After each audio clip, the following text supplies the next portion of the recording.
क्यों हनुमान जी ने भीम को दिए अपने शरीर के 3 बाल। महाभारत की पौराणिक कहानियां हम बचपन से ही किताबों और टीवी सीरियलों में देखते आए हैं, लेकिन कुछ कथाएं ऐसी भी हैं जिन्हें आपने ना कभी पढ़ा होगा और ना ही सुना होगा। ये कथाएं अपने आप में अद्भुत हैं। आज इस पौराणिक कथा में हम आपको सुनाएंगे एक कहानी जब हनुमान जी ने भीम को अपने शरीर के 3 बाल दिए। जानिए क्यों। पांडवों ने श्री कृष्ण की मदद से कौरवों पर विजय प्राप्त कर ली थी। अब हस्तिनापुर का राज्य पांडवों के अधीन था। धर्मराज युधिष्ठिर राजा बने थे। न्याय और धर्म की प्रतिमूर्ति महाराज युधिष्ठिर के राज्य में सब कुशल मंगल था। समस्त हस्तिनापुर आनंदमय जीवन व्यतीत कर रहा था। कहीं कोई किसी प्रकार का डख ना था।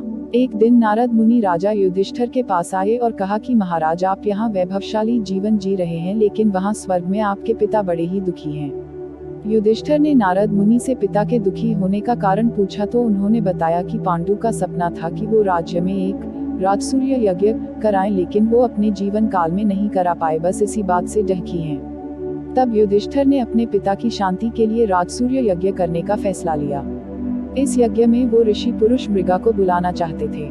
ऋषि पुरुष मृगा भगवान शिव के परम भक्त थे। उनका ऊपर का हिस्सा पुरुष का था और नीचे का हिस्सा मृगा हिरण का, इसलिए उनका नाम पुरुष मृगा था।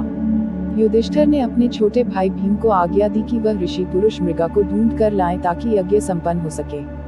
भीम भाई की आज्ञा पाकर ऋषि पुरुष मृगा को ढूंढने चल दिए। एक जंगल से गुजरते हुए भीम को पवन पुत्र हनुमान दिखाई दिए। चूंकि भीम भी पवन वायु के पुत्र थे तो इस नाते हनुमान और भीम दोनों भाई हुए। हनुमान जी ने अपने छोटे भाई भीम को अपने शरीर के 3 बाल दिए और कहा, ये बाल तुमको मुसीबत से बचाने में मदद करेंगे। काफी दूर भटकने के बाद भीम ने आखिर ऋषि पुरुष मृगा को ढूंढ ही लिया। वो उस समय भगवान शिव का ध्यान लगाए बैठे थे।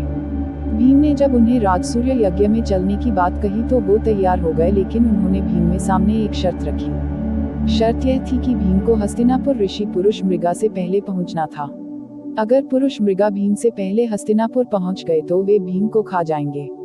अब चूंकि ऋषि पुरुष मृगा का निचला हिस्सा हिरण का था तो वे बहुत तेज दौड़ते थे। भीम ने साहस करके उनकी यह शर्त स्वीकार कर ली। भीम ने तुरंत तेजी से हस्तिनापुर की ओर दौड़ना शुरू कर दिया। भीम ने अचानक पीछे मुड़कर देखा तो पाया ऋषि पुरुष मृगा उनके बिल्कुल नजदीक आ चुके हैं। घबराए हुए भीम को अचानक हनुमान जी द्वारा दिए हुए 3 बालों की याद आई। भीम ने एक बाल जमीन पर फेंक दिया। तुरंत उस बाल की शक्ति से बहुत सारे शिवलिंग जमीन पर उत्पन्न हो गए। ऋषि पुरुष मृगा भगवान शिव के भक्त थे, इसलिए अब वो हर शिवलिंग को पूजते हुए आगे बढ़ रहे थे, जिससे उनकी चाल धीमी पड़ गई। अब थोड़ी देर बाद भीम ने फिर दूसरा बाल फेंका तो फिर से बहुत सारे शिवलिंग उत्पन्न हो गए। इसी तरह भीम ने ऋषि पुरुष मृगा को पीछे रखने के लिए एक एक कर 3 बाल फेंक दिए, लेकिन जैसे ही भीम महल में घुसने ही वाले थे तभी पुरुष मृगा ने उनके पांव पीछे से खींच लिए और भीम के पांव महल से बाहर ही रह गए। अब पुरुष मृगा भीम को खाने के लिए जैसे ही आगे बढ़े तुरंत वहां राजा युधिष्ठिर और भगवान कृष्ण आ गए। तब ऋषि पुरुष मृगा ने युधिष्ठिर से कहा कि अब आप ही न्याय करें।